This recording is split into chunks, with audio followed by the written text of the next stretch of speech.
Hello friends, welcome back to my YouTube channel. ಇವತ್ತು ನಾನು super ಟೇಸ್ಟಿಯಾಗಿರೋ mutton ಕರಿನ ಮನೇಲೇ ಹೇಗೆ ಈಸಿಯಾಗಿ ಮಾಡ್ಕೊಳ್ಳೋದು ಅಂತ ತೋರಿಸ್ತೀನಿ.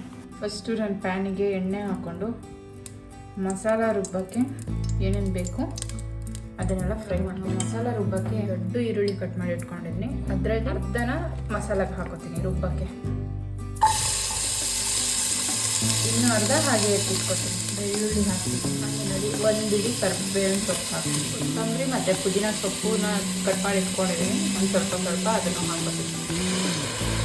ಎಣ್ಣೆ ಹಾಕುವಾಗ ನೋಡ್ಕೊಂಡು ಹಾಕೊಳ್ಳಿ, ಸೊ ದಟ್ ಅವಾಗ ಮಟನಲ್ಲಿ ಎಣ್ಣೆ ಬಿಟ್ಕೊಳ್ಳುತ್ತಲ್ಲ ಜಾಸ್ತಿ ಆಗ. ನಾನು ಇದಿಷ್ಟು ಚಕ್ಕೆ ಹಾಕೋತೀನಿ, ಒಂದು 4 ಲವಂಗ, 2 ಏಲಕ್ಕಿ, ಆಮೇಲೆ ಒಂದು ಸ್ವಲ್ಪ ಬಿಳಿ ಎಳ್ಳು ಹಾಕೋತಿದ್ದೀನಿ. ನಾನು ನೋಡ್ಕೊಂಡು ಹಾಕೊಳ್ಳಿ, ನಿಮ್ಗೆ ಬೇಡ ಅಂದರೆ ಇದನ್ನ ಸ್ಕಿಪ್ ಮಾಡ್ಕೋಬೋದು, ಆದರೆ ಹಾಕಿದ್ರೆ ಟೇಸ್ಟ್ ಚೆನ್ನಾಗಿದೆ. ಸ್ವಲ್ಪ ಗಸಗಸೆ ಹಾಕ್ತೀನಿ. ಇದನ್ನ ಒಂದು 2 ಮಿನಿಟ್ಸು ಆಯಿಲಲ್ಲಿ ಚೆನ್ನಾಗಿ ಫ್ರೈ ಮಾಡಿಕೊಂಡು ಅದಾದಮೇಲೆ ರುಬ್ಬೋದು. ಇವಾಗ ನೋಡಿ ಇದು ಫ್ರೈ ಆಗಿದೆ. ಇದನ್ನ ನಾನು ಸಪ್ರೇಟಾಗಿ ಎತ್ತಿಟ್ಕೊತೀನಿ ರುಬ್ಬೋಕ್ಕೆ ಮುಂಚೆ ಅದು ಎಲ್ಲ ಚೆನ್ನಾಗಿ ಆರಬೇಕಲ್ಲ, ಬಿಸಿ ಇರುವಾಗ ರುಬ್ಬಾರ್ದು.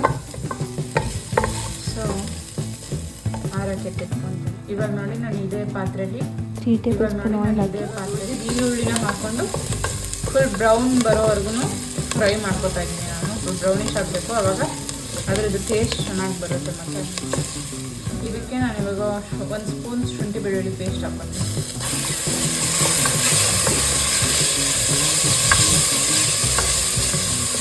ಇದನ್ನು ಚೆನ್ನಾಗಿ ಫ್ರೈ ಮಾಡ್ಕೋಬೇಕು. ಅದು ಶುಂಠಿ ಬೆಳ್ಳುಳ್ಳಿದು ಸ್ಮೆಲ್ಲು, ಹಸಿ ಸ್ಮೆಲ್ ಇರ್ತದಲ್ಲ, ಅದೆಲ್ಲ ಹೋಗಬೇಕು. ಇವಾಗ ಇದು ಫ್ರೈ ಆಗಿದೆ. ಇವಾಗ ಇದಕ್ಕೆ 1 ಟೊಮ್ಯಾಟೊ ಕಟ್ ಮಾಡಿ ಇಟ್ಕೊಂಡಿದ್ದೀನಿ, 1 ಟೊಮ್ಯಾಟೊ ಹಾಕ್ತೀನಿ.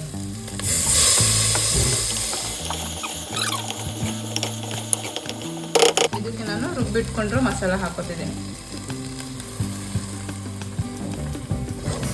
ಇವಾಗ ಈ ಮಸಾಲಾನ ಚೆನ್ನಾಗಿ ಫ್ರೈ ಮಾಡ್ಕೋಬೇಕು. ಇವಾಗ ಇದಕ್ಕೆ ನಾನು ಒಂದು ಸ್ವಲ್ಪ ಅರಿಶಿನ, ಒಂದು ಚಿಟಿಕೆ ಅಷ್ಟು ಅರಿಶಿನ ಹಾಕೋತಿದ್ದೀನಿ. ಆಮೇಲೆ ಚಿಲ್ಲಿ ಪೌಡರ್ 1 ಸ್ಪೂನ್ ಹಾಕೋತಿದ್ದೀನಿ, ಧನಿಯಾ powder 1 spoon, garam masala 1 spoon, mutton masala ಹಾಕೋತಿದ್ದೀನಿ. ಇದು 2 ಟೇಬಲ್ ಸ್ಪೂನ್ ಹಾಕ್ತೀನಿ. ಇದನ್ನ ಇವಾಗ ಚೆನ್ನಾಗಿ ಮಿಕ್ಸ್ ಮಾಡ್ಕೊಳ್ಳೋಣ. ಇದಕ್ಕೆ ನಾನು ಇವಾಗ ಒಂದು ಸ್ವಲ್ಪ ನೀರು ಹಾಕೋತಿದ್ದೀನಿ, ಮಸಾಲ ಸ್ವಲ್ಪ ಬೇಯಿಸ್ಕೊಳ್ಳೋಕ್ಕೆ. ಇವಾಗ ಮಸಾಲ ಬೆಂದಿದೆ. ಇದಕ್ಕೆ ನಾನು ಮಟನ್ ಹಾಕೋತಿದ್ದೀನಿ. ಇಲ್ಲಿ ನಾನು 1 kg ಅಷ್ಟು ಮಟನ್ ಯೂಸ್ ಮಾಡ್ತೀನಿ.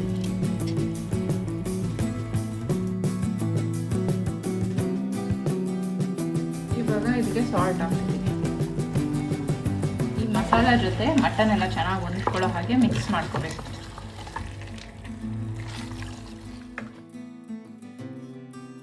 ಒಂದು ಸ್ವಲ್ಪ ಬೇಯಲಿ, ಹಾಗೆ ಮಟನ್ನು ನೀರು ಬಿಟ್ಕೊಳ್ಬೇಕು. ಮುಚ್ಚಿಡೋಣ.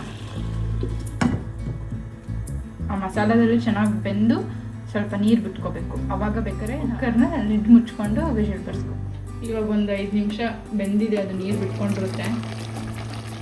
ನೋಡಿ ಎಷ್ಟು ಚೆನ್ನಾಗಿ ಕಾಣಿಸ್ತಾ ಇದೆ ಮಟನ್ನು. ನನಗಂತೂ ಸಕ್ಕತ್ತಾಗಿ ಅನಿಸ್ತಿದೆ. ಚೆನ್ನಾಗಿ ನೀರು ಬಿಟ್ಕೊಂಡಿದೆ. ಸೊ ಇವಾಗ ಇದಕ್ಕೆ ನಾವು ನೀರು ಬೇಕಂದರೆ ನಿಮಗೆ ನೀರು ಹಾಕ್ಬೋದು.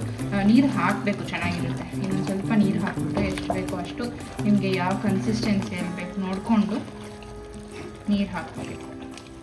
ಇದು ಕರಿ ಆಗಿರೋದ್ರಿಂದ ನೀರೊಂದು ಸ್ವಲ್ಪ ಕಡಿಮೆನೇ ಹಾಕ್ಕೊಳ್ಳಿ. ತುಂಬ ನೀರು ಹಾಕಿದ್ರೆ ತೆಳ ಆಗಿಬಿಡುತ್ತೆ, ಅದಾದಮೇಲೆ ಅಷ್ಟು ಟೇಸ್ಟ್ ಸಿಗಲ್ಲ. ಇವಾಗ ನಾನು ಇದಕ್ಕೆ ಒಂದು ಸ್ವಲ್ಪ ತೆಂಗಿನ ಹಾಲು ಹಾಕ್ಕೊತೀನಿ. ಅದು ಇನ್ನೂ ಟೇಸ್ಟ್ನ ಎನ್ಹಾನ್ಸ್ ಮಾಡುತ್ತೆ, ಚೆನ್ನಾಗಿರುತ್ತೆ ಟೇಸ್ಟು.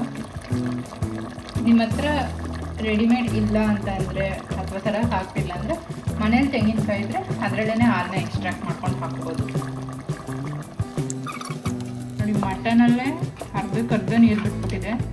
ಸೊ ತುಂಬ ನೀರು ಹಾಕ್ಕೊಂಡ್ರೆ ಅದು ಚೆನ್ನಾಗಿ ಬರಲ್ಲ. ನೀರು ಹಾಕುವಾಗ ಸ್ವಲ್ಪನೇ ಹಾಕಬೇಕು ನೋಡಿಕೊಂಡು. ಇವಾಗ ನೋಡಿ ನಾನು ಈ ಕಪ್ಪಲ್ಲಿ ಕರೆಕ್ಟಾಗಿ ಅರ್ಥನೂ ಇಲ್ಲ, 1/4 ಭಾಗ ಅಷ್ಟು ನೀರು ತೊಗೊಂಡು ಹಾಕೋತೀನಿ ಅಷ್ಟೇ. ನೀರು ಹಾಕ್ಕೊಂಡು ಚೆನ್ನಾಗಿ ಮಿಕ್ಸ್ ಮಾಡ್ಕೊಳ್ಳಿ. ಮಿಕ್ಸ್ ಮಾಡಿಕೊಂಡು ಸಾಲ್ಟ್ ಹಾಕಿರ್ತೀರಲ್ವ ನೀವು, ಆ ಸಾಲ್ಟು ಟೇಸ್ಟ್ ಕರೆಕ್ಟಾಗಿದೆಯಾ ಅಂತ ನೋಡಿಕೊಂಡು, if in case taste correct ಚೆನ್ನಾಗಿ ಇನ್ನೊಂದು ಸ್ವಲ್ಪ ಸಾಲ್ಟ್ ಹಾಕಬೇಕು ಅಂತೆಲ್ಲ ಅಂದರೆ ಈ ಸ್ಟೇಜಲ್ಲೇ ಹಾಕೊಳ್ಳಿ. ಆವಾಗ ಇನ್ನೂ ಚೆನ್ನಾಗಿ ಇಟ್ಕೊಳ್ಳುತ್ತೆ. ಎಲ್ಲ ಮಸಾಲ. ಇವಾಗ ನಾನು ಇದೊಂದು ರೌಂಡ್ ಮಿಕ್ಸ್ ಮಾಡಿಬಿಟ್ಟು ಕುಕ್ಕರ್ ಲಿಡ್ನ ಮುಚ್ಚಿ 4ರಿಂದ 5 ವಿಜಿಲ್ ಕೂಗಿಸ್ಕೋಬೇಕು. ಅದು ಮಟನ್ ಸ್ವಲ್ಪ ಎಳೆದಿದ್ದರೆ 4 ವಿಷಲ್ ಸಾಕಾಗುತ್ತೆ. ಸ್ವಲ್ಪ ಬಲ್ತಿರೋದಾದರೆ 5 ವಿಷಲ್ 6 ವಿಷಲ್ ನೋಡ್ಕೊಂಡು ಕೂಗಿಸ್ಕೋಬೇಕು.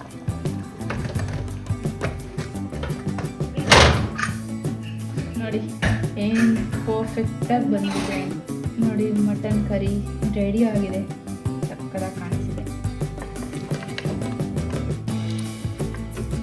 ಇದಕ್ಕೆ ಲಾಸ್ಟಿಗೆ ಒಂದು ಸ್ವಲ್ಪ ಕೊತ್ತಂಬರಿ ಸೊಪ್ಪು ಹಾಕೋಣ.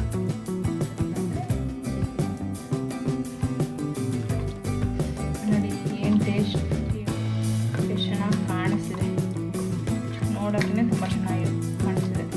ಇನ್ನೂ ಟೇಸ್ಟ್ ಇನ್ನೂ ಚೆನ್ನಾಗಿರುತ್ತೆ. ನೀವು ನನ್ನ ರೆಸಿಪಿನ ಮನೇಲಿ ಟ್ರೈ ಮಾಡಿ ಟೇಸ್ಟ್ ಹೆಂಗಿತ್ತು ಅಂತ ನನಗೆ ಹೇಳಿ ಕಮೆಂಟ್ ಮಾಡಿಬಿಟ್ಟು.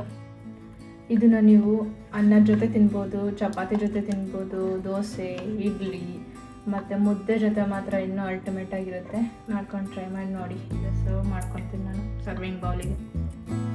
ನಿಮಗೆ ನನ್ನ ರೆಸಿಪಿ ಇಷ್ಟ ಆಗಿದ್ದರೆ ನನ್ನ ಚಾನಲ್ನ ಲೈಕ್, ಶೇರ್ ಹಾಗೂ ಸಬ್ಸ್ಕ್ರೈಬ್ ಮಾಡೋದನ್ನ ಮರಿಬೇಡಿ. Thank you.